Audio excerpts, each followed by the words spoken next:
حاضر ہوئے اور انہوں نے اپنے امام کی شکایت پیش کی جو لمبی نماز پڑھاتا تھا۔ انہوں نے کہا حضور اگر یہ سلسلہ جاری رہا تو میں جماعت سے نماز نہیں پڑھ پاؤں گا۔ تو آقا کریم علیہ السلام سخت غصے میں آئے، آپ نے ارشاد فرمایا انکم منفرون یعنی الجماعات والامور الاسلامیہ، فرمایا تم لوگوں کو متنفر کر رہے ہو جماعت سے اور امور دینیہ سے، امور اسلامیہ سے متنفر کر رہے ہو۔ حالانکہ اگر کوئی شخص نماز میں قرات لمبی کرتا ہے تو وہ یہ جو عمل کر رہا ہے اللہ کی رضا جوئی کے لیے کر رہا ہے۔ نماز کے اندر قرات ہے، اللہ کا قرآن ہے، قرآن پڑھنا افضل ہے اور نماز میں پڑھنا اور افضل ہے۔ تو جو افضل ترین عبادت ہے اس کو بھی طول نہیں دے سکتے آپ، تو پھر میں اپنی گفتگو کو کیوں طول دے سکوں کہ جس سے لوگ اذیت میں مبتلا ہوں۔ کسی کو نصیحت کرتے ہوئے، کسی کو تلقین کرتے ہوئے حد سے تجاوز نہیں کرنا چاہیے۔ نفلی عبادت کے لیے آپ واجب کی عبادت جتنا زور نہیں دے سکتے، جو واجبات ہیں ان کا زور فرض کے برابر نہیں ہو سکتا۔ تو دین کی حکمت یہ ہے کہ آسانی سے لوگوں تک دین پہنچایا جائے۔ ہاں جہاں دین نے ہمیں سختی کرنے کی تلقین کی ہے وہ ایک الگ امر ہے، اور جہاں نہیں کی تو ہمیں کوئی اختیار نہیں ہے۔ تو بعض اوقات ہم ان امور پہ اتنا زور دے دیتے ہیں جن کی شریعت میں تاکید نہیں ہوتی،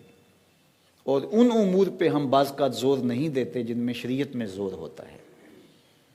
تو یہ پھر ہم اپنی خواہش کو مقدم کر رہے ہوتے ہیں۔ تو اس لیے کسی بھی امر کے اندر تبلیغی امور ہوں، اعمال ہوں، رویے ہوں، گفتگو ہو، طرز معاشرت ہو، اس میں جو ہے وہ حد سے تجاوز نہیں کرے۔ شریعت نے جس حد تک جانے کا کہا، دیکھیے جہاد میں آخری حد تک جانے کا کہا ہے، مخالف کی گردن اتار دینے کا حکم ہے، وہاں ہم جا سکتے ہیں، لیکن وہاں بھی حد بندی رکھی کہ بچوں کو قتل نہیں کرو گے، بوڑھوں کو قتل نہیں کرو گے، اسی طرح بیماروں اور لاغروں کو، معذوروں کو قتل نہیں کرو گے، ان کے پروہت، پادری اور ان کے جو مذہبی رہنما ہیں ان کا قتل نہیں کرو گے، فصلیں نہیں اجاڑو گے، جانور نہیں قتل کرو گے۔ وہاں بھی آداب دیے، کہتے جنگ اور محبت میں کوئی ضابطے نہیں ہوتے، اسلام نے یہاں بھی ضابطے دیے۔ آقا کریم صحابہ کو جنگوں پر روانہ کرتے ہوئے وصیت کیا کرتے تھے، پھر تمہارا بدترین دشمن ہی کیوں نہ ہو اور اس نے تمہارے لشکر کو نقصان بھی پہنچایا ہو،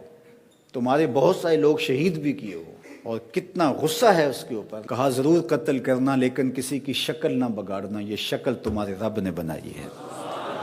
رب کی بنائی ہوئی شکل کو تم مسخ نہیں کر سکتے، جتنا بھی بدترین دشمن تمہارا کیوں نہ ہو، اگرچہ بھاولا کتا ہی کیوں نہ ہو۔ کئیوں کی جان لے چکا اور جدھر سے گزرتا ہے کاٹتا چلا جاتا ہے، اب لازم ہو گیا کہ اس کتے کو مار دیا جائے، تو اس کے پیچھے لٹھ لے کے دوڑے، بندوق لے کے دوڑے، خنجر لے کے دوڑے، اس کو مارنے لگے،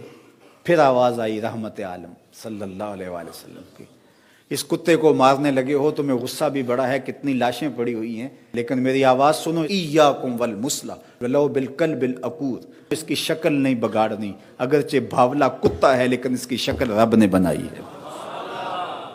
یہ ہمارا دین ہے، یہ اصل تصویر ہے دین کی۔ جب ہمارا دین یہ شکل دین کی پیش کر رہا ہے تو کیسے ہو سکتا ہے کہ ہم کسی کو ٹانگ سے گھسیٹ کر محض الزام پر اس کو سڑک میں چوراہے میں رکھ کر کے اس کی ہڈیاں توڑ دیں اور پھر اس کی لاش کو جو ہے وہ جلا کر کے راکھ میں تبدیل کر دیں اور اس کو ہم حضور کی محبت قرار دیں؟ یہ ہمارے نفس کی خواہش ہو سکتی ہے، اللہ کے رسول کی محبت نہیں ہو سکتی ہے، چونکہ جو محب ہوتا ہے وہ محبوب کی بات مانتا ہے۔ تو از خود میں اس بات کا استحقاق نہیں رکھتا